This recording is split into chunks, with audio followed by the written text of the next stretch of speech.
l'exposition Chaumart 2016-2017 sous le nom d'Égrégore. On commence par le travail de Patrick Enaf qui nous propose des toiles très très colorées avec des lacs et des collages. Et ces collages ne sont pas sans rappeler de l'histoire de l'art.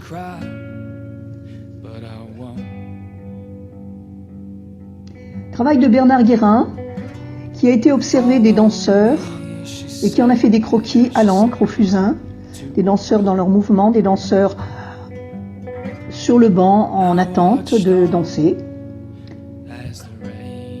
et un accordéoniste qui fait danser ces fameux danseurs. Alors ça, c'est le travail de Chantal Cohen, qui a comme prédilection des visages. Donc là, on a Rencontre en terre inconnue, L'ombre,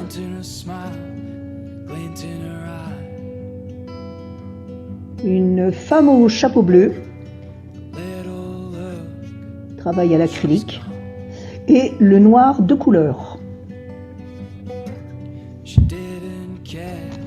Nous avons ici un travail de Lapaki, La plage, Méditation, Hommage au soleil et Le plongeur. Petit personnage perdu dans les grandes zones de couleurs. Ici, c'est le travail de Jean-François Husson, dont le thème de prédilection est tout de même la chaume. Ici, avec une superbe perspective sur l'entrée ou la sortie du port, plutôt la sortie là. Ici, une trouée, une fenêtre vers la chaume. Et là, c'est la chaume la nuit. Ici, c'est Marie-Françoise Icard qui nous plonge dans des mondes parallèles. Ici, nous avons le travailleur du matin. Là, c'est New York revisité. Et là, c'est une pianiste sous les projecteurs. Le songe d'une nuit d'été de Pierre Pigeot. Celui-ci présente des êtres en but à un monde parallèle. Il les appelle ses Caspers. Il travaille un imaginaire sans contrainte et sans limite. Ici, nous avons les huîtres. Personnage tout à fait étrange et attachant, avec de très jolies couleurs douces. Ici, c'est France Ripper. France Ripper qui nous plonge dans un ailleurs très particulier. Ça, c'est son autoportrait. Ça, c'est le du verbe brailler, qui n'est pas sans rappeler le cri de Munch. Ça, c'est mon cri. Des peintures et des dessins très étranges. Elle invite le spectateur à une interaction.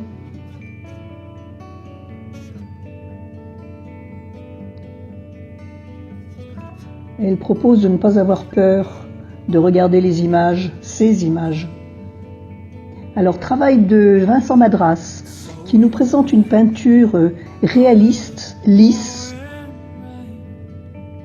avec des thèmes un peu étonnants.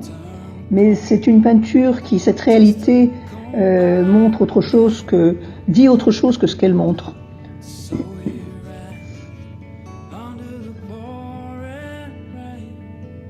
Alors, Françoise Parmentier, ça c'est un hommage à Lucien Clergue. Travaille sur l'écriture et la peinture, où l'écriture recouvre l'image, en partie. Travail abstrait, intérieur. Sans titre. Et encore un travail sur l'écriture qui s'appelle Bouche cousue. Madame Saint-Blanca, Place Turgot, L'autre chemin,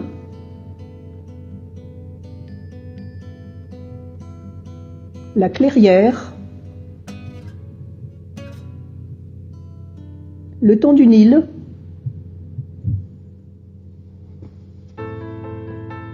Jean-Pierre.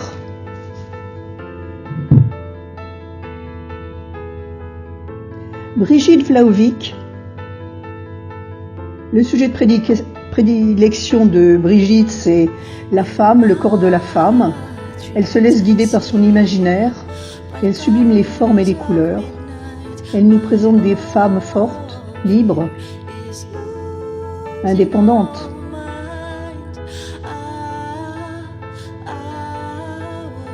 Puissantes.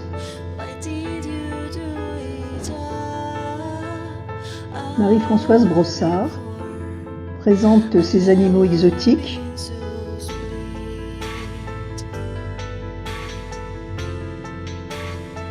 Le regard de l'autre, très belle expression de ce grand singe. Christiane Picard avec Aïcha.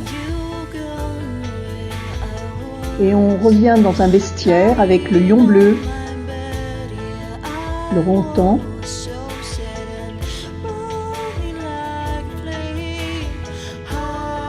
Superbe lion bicolore, tricolore, avec des yeux pairs, et enfin son éléphant rose.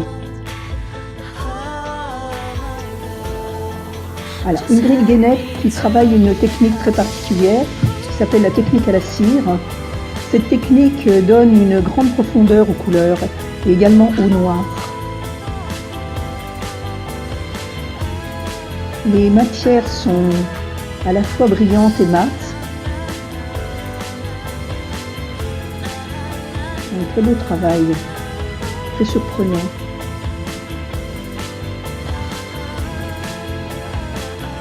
Là, ça s'appelle le couple bleu. Alors Dominique Urbiel, qui qualifie sa peinture de semi-abstraite, et elle invite le spectateur à terminer son écriture de peinture, à faire travailler son imagination.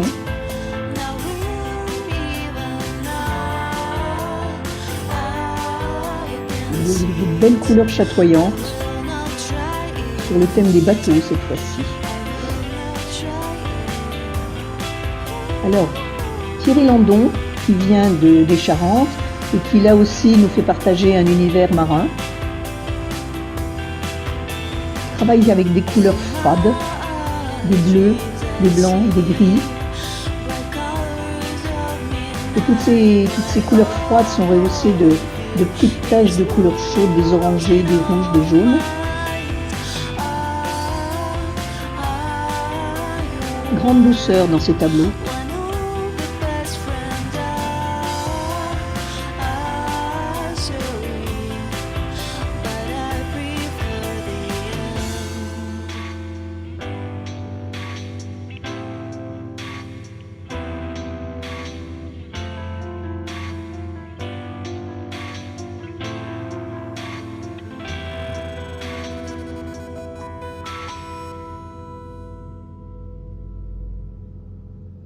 Alors Anita Beau sont des peintures où la couleur glisse du sujet au support avec des passages d'une grande douceur. Ces titres, Pour rêver, Ascension, Sous le flamboyant, Déclaration, Regard parfumé, Bientôt l'hiver.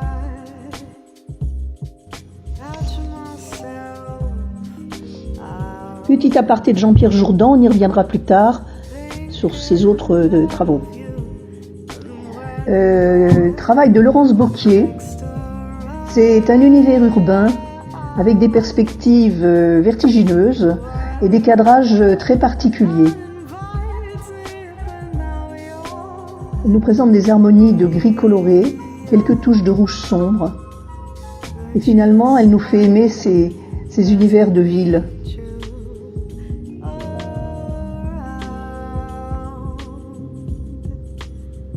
Yves Martinet, qui présente deux toiles un peu plus loin. Alors ça, c'est Sylvie Bergès qui nous propose qui est une autodidacte pure et dure, et qui, au-delà des techniques et de l'esthétique traditionnelle, veut dire en images ce que les mots n'expriment pas. Et cette année, elle a mis des musiques sur ces toiles. Alors Yves Martinet, de nouveau, il s'envole sur d'autres galaxies, il nous donne à ressentir plutôt qu'à comprendre.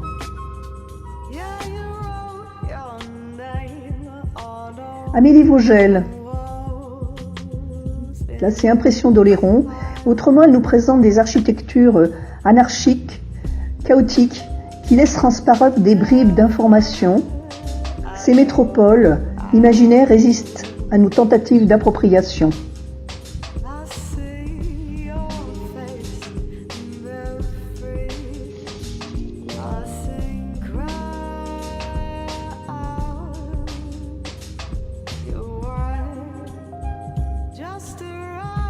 Ville suggérée.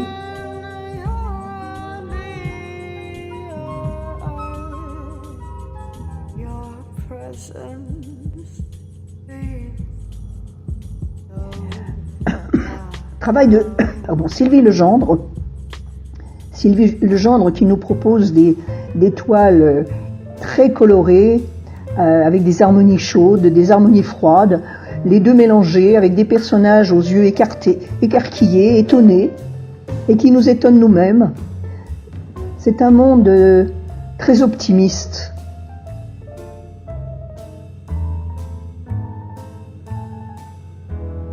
Alors, travail de Jean-François Husson, La plage.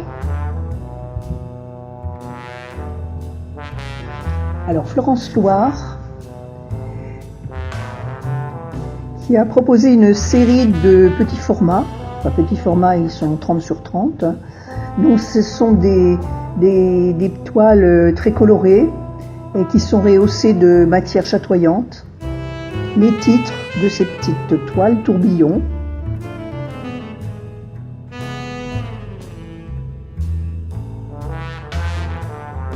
Elle nous présente plus loin deux toiles plus grandes, avec comme titre L'arbre de vie et L'arbre de la connaissance. Voilà les deux grandes toiles.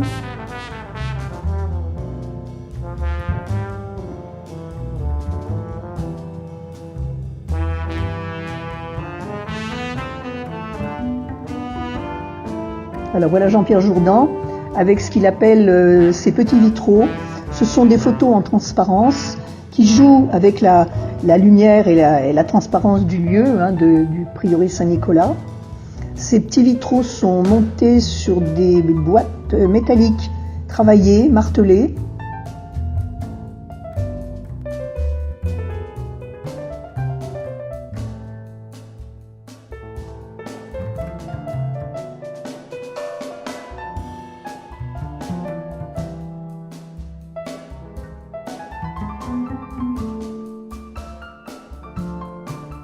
Jean-Pierre Jourdan est bien sûr photographe.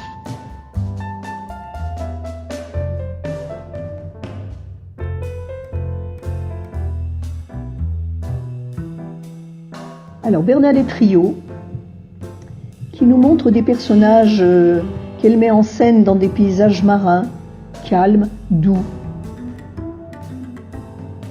Et les couleurs invitent à la rêverie, au bien-être. Moi j'aurais un mot, séduction. On a envie d'y rentrer dans ces personnages, on a envie de partager la vie de ces gens.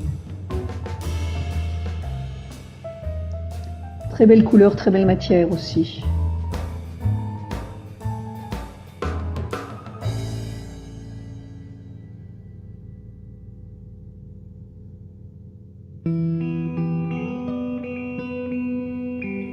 Alors Sandrine Fuseau, qui travaille la calligraphie et qui travaille bien sûr le geste en accord avec la respiration, cette technique apporte un dynamisme puissant aux toiles. Et en plus, c'est souligné par des couleurs pures.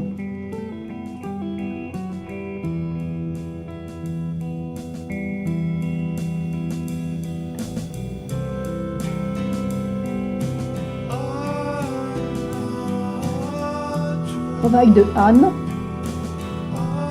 avec des couleurs douces, faites d'ocre et de terre,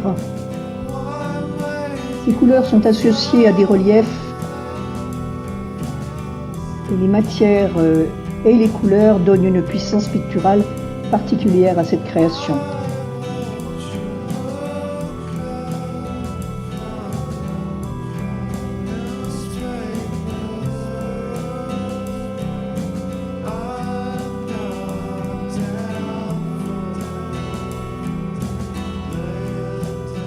Alors l'exposition 2016-2017, les sculptures. Alors nous commençons par une sculpture d'Aurore Besson, qui est une sculpture assez impressionnante, qui s'appelle Harmonique. Et il y a un énorme socle de métal qui supporte une masse de marbre de Campan, lourde et puissante. Une sculpture d'Aurore Besson, avec un personnage qui émerge de la pierre. Alors ici, c'est un travail d'Hélène Gobin-Landais qui s'appelle La fiancée du Mékong et qui n'est pas sans rappeler le film de Jean-Jacques Hano, tiré du roman de Marguerite Duras, L'amant. Petite fille sur un bateau.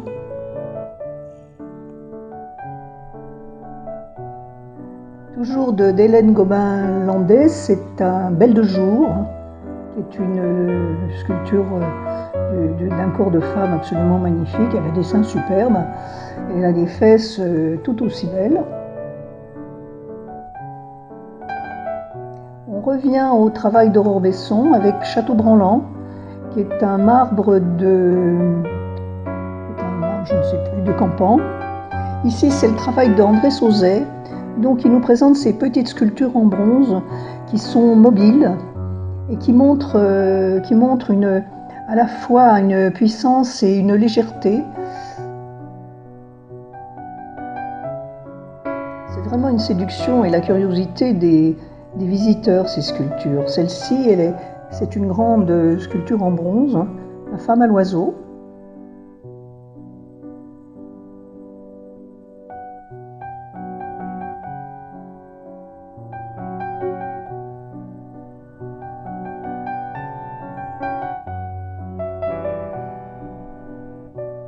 Ils sont très poétiques, ces personnages.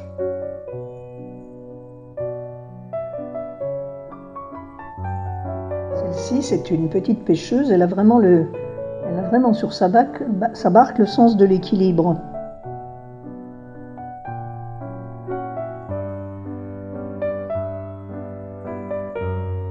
Alors on revient à Aurore Besson, qui nous présente le monde du silence. C'est à la fois une sculpture en chêne et une ammonite. Alors on rentre dans le monde parallèle de Brigitte Pan, un monde totalement poétique, sorti de son imaginaire, et qui s'appelle La naissance des Pixies. Les Pixies, c'est une invention à elle, de ces petites bonnes femmes, de ces personnages.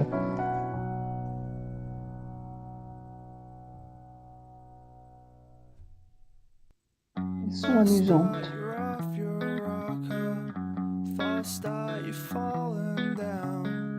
Alors celle-ci s'appelle Graine d'étoile. C'est encore une étoile, c'est une graine.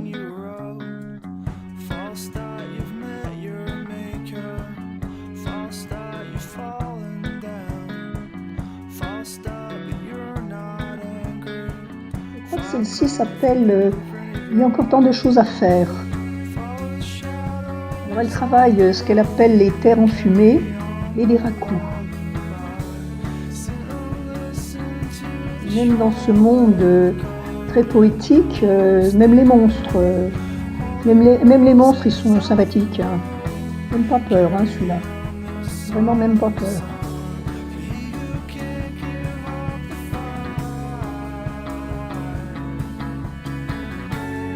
Alors Gilles Bidet, appelé aussi le show d'art.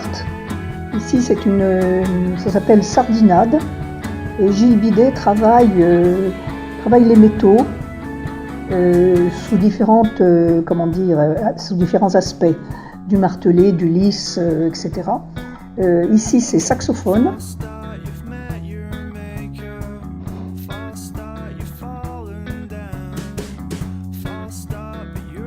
Sur ce poisson, on voit bien son travail sur les différences de métaux, du lisse, du martelé, différences de couleurs aussi. Alors là, c'est un buste avec des plaques de métal assemblées.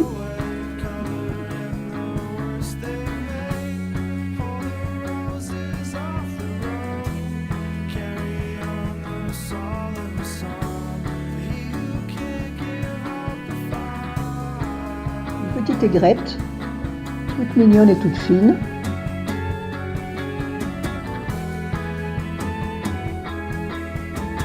Et là, c'est son poisson volant.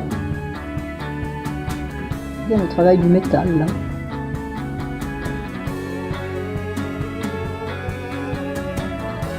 Un joli bateau sur sa vague.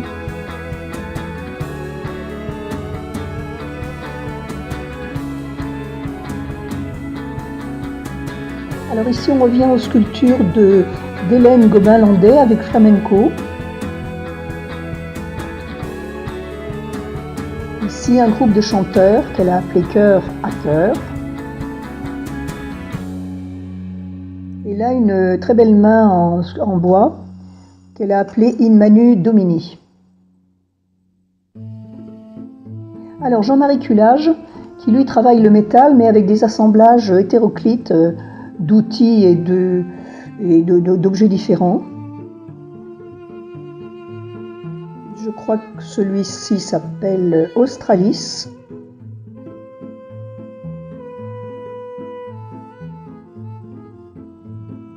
Voilà, on a des êtres étranges avec des grands becs.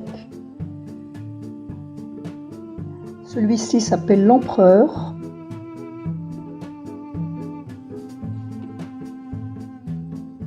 Alors ici, c'est un travail de Béatrice Le Bellair qui nous présente des bustes de femmes, toutes avec des expressions absolument étonnantes. Ça va de la pensive à la surprise, à celle qui est concentrée, à l'étonnement.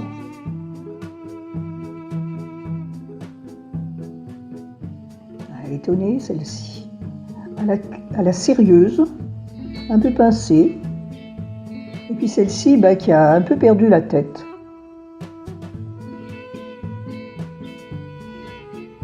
Ce sont des racous, bien sûr. Alors ici, c'est Jean-Louis Puivif qui vient de Limoges et qui travaille évidemment la porcelaine.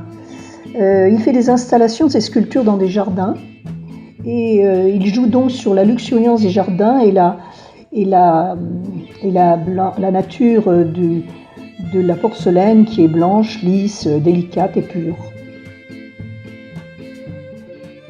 Un taureau en porcelaine surprenant.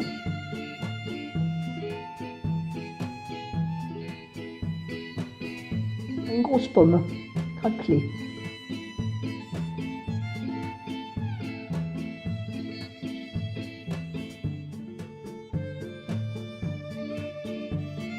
Alors ici encore Jean-Marie Cullage qui nous présente un être qui doit s'appeler Formise, une sorte d'animal entre insecte et autre chose. Ici Gabriel Mollet qui se dit un imagier sur pierre, il est passionné de sculpture sur pierre. Là il nous présente un poisson en pierre de Bourgogne, il est lisse, on a envie vraiment de le toucher. Celui-ci c'est le boulier d'Orion, également en pierre de Bourgogne. Là nous avons Jazzy, un très joli violon en marbre.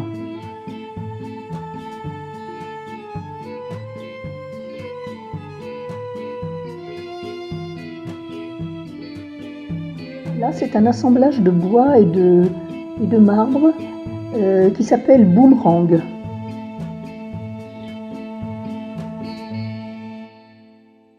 Et enfin, Flamme, en pierre de Bourgogne. Et on va terminer sur une sculpture d'Aurore Besson. Voilà, trois morceaux de, je suppose, de sa pierre de Campan.